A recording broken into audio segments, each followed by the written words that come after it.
Welcome to the Kiva Partner Academy. In this lesson, we will learn how to manage your Kiva credit limit. At the end of this lesson, you should be able to understand what a credit limit is and how it works, understand how Kiva calculates the amount of credit limit that you've used and the amount that is still available for fundraising, understand the timeline and key events that affect your credit limit, understand how to view your credit limit, used amount, and amount available in PA2, ensure that you do not post loans in excess of your credit limit, and plan your Kiva posting strategy. This lesson is intended for the finance manager. As the person responsible for managing cash flows, it is important for you to know your organization's Kiva credit limit and to understand how it works. And the Kiva coordinator. As the main person who will post loans for funding and report repayments, you should also understand how the credit limit works. First, we will learn what a credit limit is and how it works. When your organization is approved as a Kiva partner, Kiva will assign you a credit limit that is based on a risk assessment of your organization. Your credit limit is the maximum amount of Kiva funds your organization can have outstanding. It functions similarly to a revolving fund. You use your credit limit as you post new loan profiles on the Kiva website, and you replenish it as you remit borrower repayments to Kiva. In this way, Kiva gives you the flexibility to raise and repay funds according to your natural disbursement and collection cycles, so long as you never hold more funds than the maximum allowed by your credit limit. Now that we understand what a credit limit is, let's learn how Kiva calculates the amount of your credit limit that you've used and the amount that is still available for fundraising. Your used amount is the amount that is currently outstanding and not available for fundraising. It is calculated by adding the outstanding balances for all loans that are in fundraising, raised, and paying back statuses.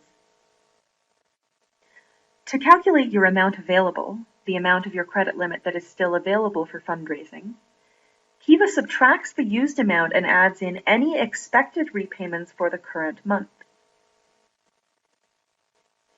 Here is a simple way to think about the relationship between used amount and amount available. As new loans are published on the Kiva website for fundraising, your used amount goes up and your amount available goes down. As you repay Kiva and Kiva settles those funds out to Kiva lenders, your used amount goes down and your amount available goes back up. You may be wondering why Kiva adds the expected repayments for the current month back into your amount available. This is done as a courtesy.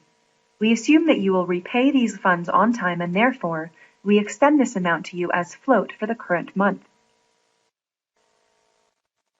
Now that we understand how the amount available is calculated, let's walk through an example that shows how amount available could change over the course of a month. As we walk through this timeline, events that increase the amount available will appear on the top half, and events that decrease the amount available will appear on the bottom half. Note that this timeline is just an example, and the exact timing of various events will depend on a particular field partner's situation. To begin, let's say that your amount available as of August 1st is $100,000.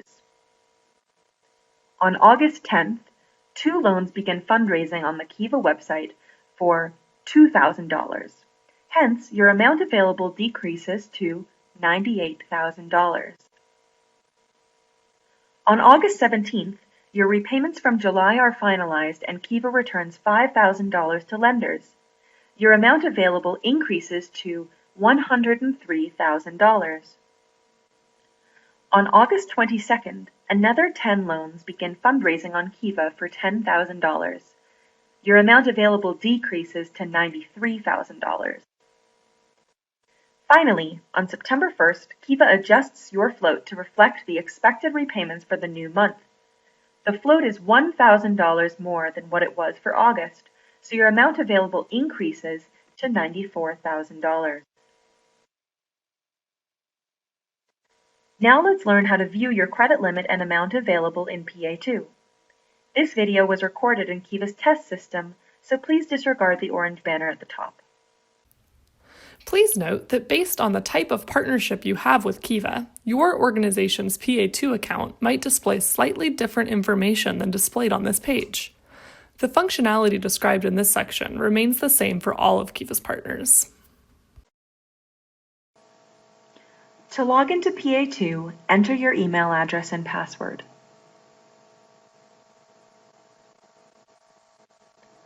Your fundraising summary is displayed on the home page. At the top of the summary, you will see your overall credit limit and overall amount available for fundraising. All of the information in the fundraising summary is dynamic, meaning that it updates in real time as new loans are published on the Kiva website for fundraising, and as repayments are settled out to Kiva lenders. The bottom of the summary displays your credit limit and amount available broken out by loan theme. There are two kinds of loan themes, restricted and unrestricted. Restricted loan themes have caps that are lower than your organization's overall credit limit. Unrestricted loan themes do not have specified caps, meaning that your organization can use as much of your overall credit limit as you wish to fundraise loans within this theme. To see how the amount available is calculated for any loan theme, click the blue link. Here we can see the formula that we reviewed earlier in this lesson. We can see that the amount available is calculated by taking the credit limit, adding in expected repayments for the current month, and subtracting the amount that has already been used. If you want even more detail on how each of these amounts was calculated, click the link at the bottom to access the credit limit calculation report. To use the credit limit calculation report, select a loan theme from the drop-down list, or select Overall and All Unrestricted Loan Themes to see a breakdown of your overall credit limit, which includes all your loan themes. Here again, we can see that the amount available is calculated by taking the credit limit, adding in expected repayments for the current month, and subtracting the amount that has already been used. To see more detail, you can click the Expected Repayments link to jump down to a list of all of the loans with expected repayments this month. You can also click the Used Amount link to jump down to a list of all of the outstanding loans whose balances make up the used amount. We recommend that you refer to this report if you ever have questions about how your amount available was calculated. Another way to navigate to this report is by clicking the Reports tab and then the Credit Limit Calculation Report link.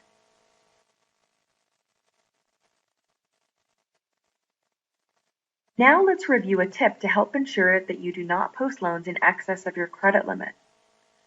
When posting a new loan, there is a graph that appears in Step 2 as soon as you select the loan theme.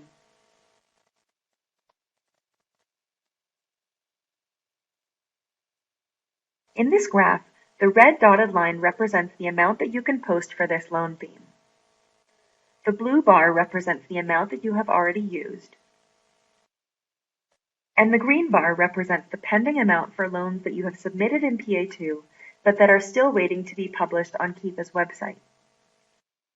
If you see that the blue and green bars are getting close to or have exceeded the red line, you should stop posting new loans. Otherwise, your loans may expire before they can be published for fundraising. In this case, we want to post a new loan for $1,000. We can see that there is sufficient amount available, so it is okay to post this loan. Now that you understand how your credit limit works, Kiva highly encourages you to create a plan for how you will manage your available funds. Here are some key questions to consider. How much do you plan to raise on Kiva each month? How many loans will you need to post to raise that amount? How much do you expect to repay each month? If you follow that plan, how many months will it take you to reach your credit limit? If you only post loans at a certain time of the year, how will you manage your credit limit to meet the seasonal demand? Note that if you have reached your credit limit or expect to reach the limit soon, please contact Kiva to discuss next steps for the partnership. That brings us to the end of this lesson. You should now be able to understand what a credit limit is and how it works, understand how Kiva calculates the amount of credit limit that you've used and the amount that is still available for fundraising, Understand the timeline and key events that affect your credit limit. Understand how to view your credit limit, used amount, and amount available in PA2. Ensure that you do not post loans in excess of your credit limit, and plan your Kiva posting strategy. Thank you for completing this lesson of the Kiva Partner Academy. We hope to see you again soon.